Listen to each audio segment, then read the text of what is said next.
Folks, what's going on? HeirofCarthage here, and we're not on the grassy flatlands. This is the Battle of Odessos, and it's going to be the Iceni versus the Getae. The Getae seem to make appearances in a lot of our videos. I don't know why they become such a popular pick. I don't think they're like a particularly powerful faction. I could be wrong though. If you all play more, let me know. But I don't remember them being like some kind of powerhouse. I do know that they have some interesting options in the sense that they get access to bow horsemen, and they've got some decent bows themselves, and then some pretty solid swords in the terms of the noble swords, and a couple of decent kind of auxiliary type units like these axe warriors. But yeah, anyway, let's take a look at their army. They got a couple of spear horse. These are nice cheap horsemen that provide, good mobility for not much spend. There's a mercenary Thracian cavalry in the back, which is really quite decent in a post melee against light units. There's going to be 4 noble swords making up the core of the army. There's another spear horseman way out there to the flank, as well as 3 bow horses. So quite a bit of mobility for Dacia. And then we've got, and I always call them Dacia as well, because Getae just always gets forgotten by me because I'm a Rome 1 type of person. And then back here in the back, we've got a couple of Dacian heavy skirmishers. So again, some just a pretty well armored peltist. Now let's go take a look at the Iceni army. They've got a unit out here on the flank. That is a MLG Levy Freeman covering that flank. Now this is a cool move here, releasing the dogs to chase off the horse archers. If it isn't seen, then the dogs can get a hold of one and really shred it up. So we'll see here. But yeah, there's the pack of war dogs chasing, and they will not stop chasing at this point.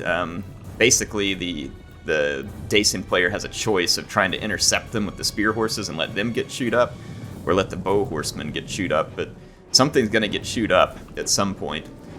We've got 3 units of Briton Slingers. Now remember, Briton Slingers come with slightly higher attack than a lot of them, so pretty decent units. Then it looks like there's a 4th one that was just kind of lagging. So 4 Briton Slingers. I see a Chosen Sword, Chosen Sword, Chosen Sword. So it's going to be 4 Chosen Sword Band and a Heroic Noble.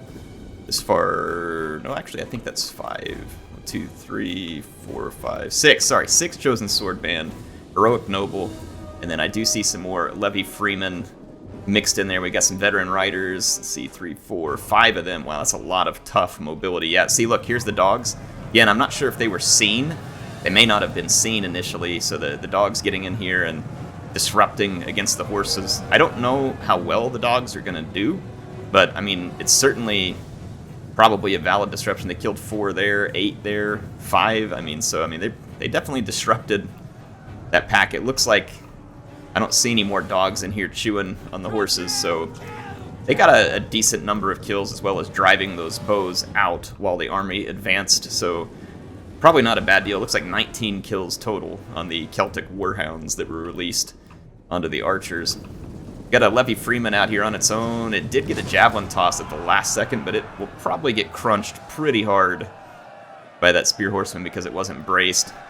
So that Levy Freeman's going to kind of be thrown away. It's really not going to get a whole lot done. Its javelins came very late, and so they didn't really cause as much damage as they could have. So the veteran riders may have to keep an eye on that flank now. Let's see what the Getae are up to. They have decent skirmishers, but with 4 Briton Slingers, the Britons ought to be in pretty good position to skirmish for a good long while. So let's see, there's a total of 3 spear horses left on the field, or 4 noble swords. I believe we had 2 axe warriors, yeah, and then the 2 spear warriors for the infantry. I mean, head-to-head, the noble swords will definitely take out a Chosen Sword Band. No question about it. The Chosen Sword Band lacks a lot of attack. However, it has pretty solid defense and armor, so it can hang in a fight for a while. It's got pretty good charge bonus as well. I mean, it's not absolutely amazing, but it's pretty good. And then you got the Heroic Noble and I believe it was, did we say it was 5 veteran riders? Yeah. I mean, Britons definitely have probably a melee advantage just in terms of numbers. However, in terms of quality, these noble swords are going to be tough. If the noble swords get proper charges, if they're shielded properly from the charges of veteran riders, they're going to do well, and they're going to be hard to beat. Let's take a look here. Levy Freeman getting charged by a spear horse. As you all have seen, when these units aren't braced, even a cheap melee cav like the spear horse can cause a lot of damage. Now, of course, that spear horse is going to pay the piper for that, but takes out a huge number of those spears. And those spears are part of the protection for the skirmishing here. Let's see, here comes a Briton Slinger. Oh, yeah. This veteran rider needs to make that charge, but they're hesitant for obvious reason. You got a heavy skirmisher and a noble sword, so when the veteran rider charges the cheaper spear horse as it has to, they then become javelin bait for the nearby units. However, this one kind of disrupted the skirmishers, so they can probably get away with it over here if they pull out of there before those skirmishers get busy. So that ended up not being the worst thing ever. This spear horseman took a big volley, but it's also going to get a really nice charge into an unbraced sword band. That Levy Freeman needed to be the one taking that charge. And then there's a lot of follow-up here with mercenary axe warriors. There's noble swords in the vicinity. We'll see what happens here. There's a lot of veteran riders. This one's going to go ham and just go for it against the heavy skirmishers. Those heavy skirmishers have a lot of armor. It's going to take a while to kill them, and you're going to be getting peppered with missile fire. You can see all the bows and javelins and everything flying that way. So that veteran rider has pretty much sacrificed itself, and here comes another one. And honestly, this one, it's going to end the same way. That one's immediately down to only 35 riders. This area is just way too dangerous. There's way too many javelins flying in over here to be charging in that manner. The Chosen Sword Band is holding out okay against the Noble Swords. It's going to lose. It needs support. Those veteran riders were needed for charges to help balance this fight. And without it, I mean, they're going to lose. So, like, this is a losing fight as well. That Axe Warrior and other units are actually doing very well over here against the Chosen Sword Band. So far, the Dacians are getting the better of this engagement, in my opinion. The loss of the two veteran riders is going to be a problem. There's flaming javelins or something coming in here, but it's hitting everybody, so it's going to take down the morale. But, I mean, that's going to do less impact to the noble swords. It looks like this noble sword was preparing to fend off that veteran rider charge. There's a spear horse out here to protect the Thracian cavalry, so this is the veteran rider doesn't want to be anywhere near this fight. Yeah, this is, in my opinion, this is a mistake. And see, there comes the frenzied charge, pull away. Yeah, and then here comes a whole bunch of bow shots. Like, so this is, yeah, that was premature over here. There was too much support, so this veteran rider is going to find itself overwhelmed here. It's going to get hosed with archer fire and javelins from the Thracian cavalry. And meanwhile, the noble swords are getting exactly what they need at the moment, which is an opportunity to grind up these Chosen Sword Band in an engagement that favors them, which means basically not getting charged and hit by cavalry cycles or missiles or anything else like that. So that's definitely what the Dacians need. Is they're going to need the opportunity to grind it out without that stuff taking place. So no counter charges, no missile fire. That's the kind of fight they're going to win against the numbers of the Iceni here. See, that veteran rider got wrapped up in a big hurry, so the Iceni are down to only 2 veteran riders, and it looks like they have 4 chosen and a heroic. And not a single one of the noble swords has been lost. In fact, they're in pretty decent shape. There's a charge there between a few spear horsemen. And you see here, just even this little bit there where the spear horsemen are going to interrupt the heroic nobles before they hit the noble swords, that is enough to make a pretty big difference in that fight. We're going to get some support from the veteran riders, but as has been the case this entire battle, the heavy skirmishers and archers are going to answer those veteran riders as soon as they charge in and make them pay a heavy price. And you can see that there's been, plenty of defense left back here, and basically the Getae are choosing their fights and just kind of taking one-off fights while being able to protect their support units, and their support units make life impossible for the veteran riders. So that's pretty much what's happening here. So the veteran riders, again, attempting to charge, and they're going to be met with the same fate that their cavalry brothers were met with previously. Here comes some javelins. So they're going to be driven back. We've now got kind of an all-out assault coming from the Iceni. They're just kind of going all in. Looks like there were some ambushers here. They're not going to want to fight that noble sword. Let's see how these fights go. See, the noble sword didn't take the charge here. The spear warrior did, and now we're going to get a double counter.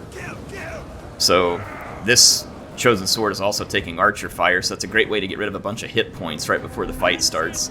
So that's going to be a very efficient engagement for the Getae. We're going to see a Thracian cavalry charge trying to get to the slingers, though it's going to be intercepted by the veteran riders.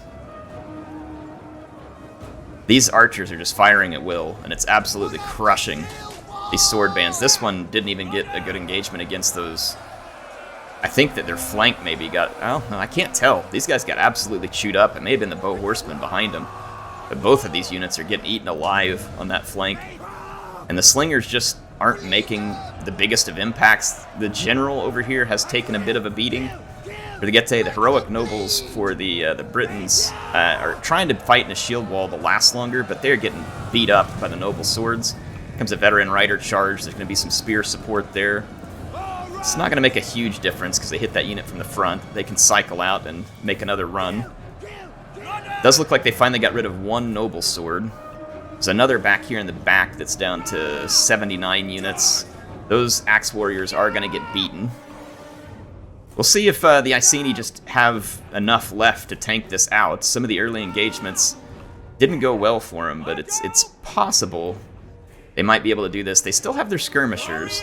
Only a few bow horsemen left for the Getae in terms of mobility. And this veteran rider is going to either go for a rear charge. Yeah, you've got infantry pressuring those archers back out of the way, so this rear charge now makes sense. Now, honestly, I didn't think this battle looked very good for the Iceni. It's starting to look good for the Iceni. The Getae lost their general, and it's hurt their leadership really, really badly. And then just the numbers here are playing out in favor of the Iceni, and now these slingers are going to make themselves felt. They are definitely going to make themselves felt. That bow horseman's dropping numbers rapidly. The noble swords are getting worn out. Now, the bow horseman might be able to silence one of those slingers, but I don't see them probably accomplishing much more than that. And yeah, that noble sword is just slowly and surely getting chipped away.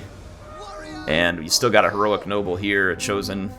The ambushers are pretty quick units. They can get after those skirmishers. The veteran rider got in here, so the loss of archers, plus I don't know how much ammo they had left. That bow horseman is trying to get in here and disrupt a bunch, but it takes a few javelins. It's going to be finished now. So I think the Iceni are going to pull this one off. The early engagements definitely did not go in their favor.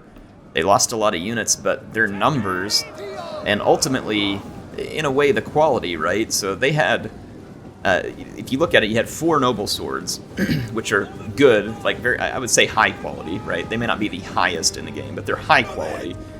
Whereas the Iceni had 6 good quality, and in this case, it was just enough, to outweigh, and they had that one high quality unit there. So they're going to get themselves a victory. And it ends up paying off.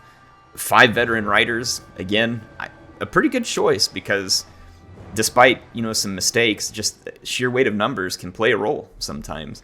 And both players had, 20 units in their army here, so it wasn't necessarily like a big mismatch in terms of numbers. It's just that factions in this game don't always play out exactly the way that you would think, in terms of the quality matchup. So like the Britons actually, they're the Iceni, I call them Britons again, you can tell I'm a Rome 1 player, they have very good quality in terms of their price point, right? So Chosen Swordband are solid quality for the price point. So are veteran riders. So are Briton slingers. And so you're getting a really nice value for your dollar there when you buy your army. And noble swords are solid units, but you get a little less quality. Like, so for instance, spear horsemen, good quality, but not maybe as great as veteran riders. So again, it just kind of plays out that way. And in this case, again, if I just had to look at it, I think Sol Invictus here was winning those early engagements and had done well. But again, just the number of quality units that were left in the end makes a big difference. It seems like the Getae struggle to field a big quality infantry line. They can have quality in their infantry line, but it's not going to be a big one. And so then they got to make up with it with their skirmishers and mobility. And they certainly did a great job at doing that early. The bowmen were mowing down veteran riders. They were turning those engagements in favor early. It just wasn't enough in this case, right? The general died. The leadership started to fall apart, and they weren't able to finish the fight. So great battle to Ram and Sol Invictus here. Appreciate them sending this battle in and fighting it for us. It was a fun one. And kind of shows an interesting thing here where, just because you start winning the whittle battles doesn't always mean you win the war, right? And then the opposite can be true too. You can feel like you're winning the war and start losing the little battles, and then you lose the war. Like, so it's kind of interesting. I would say most of the time, from what we've been seeing, these winning of the small fights end up making a difference. But there are times when an army pick can overwhelm and win itself. So despite, I would say this, in Warhammer 3, army picks are huge. And I would say that control of your army is secondary. It's very important. I don't want to make it sound like it's not important. It is. But your army pick is massive in and of itself. In Rome 2, your army pick is important, but there is a lot more micromanagement that can save you during the fight, because you don't have magic and single entity units to help make up for it, if that makes any sense. So you can't necessarily make up for it the same way that you can in Warhammer, where a big spell or a big unit can tank a bunch of things. It's a little different in this game. It's a little grindier, and you've got to get the better of those engagements typically. Anyway, hope you all enjoyed this one. HeirofCarthage signing out for now. I'll see you all soon with some more action in Total War Rome 2.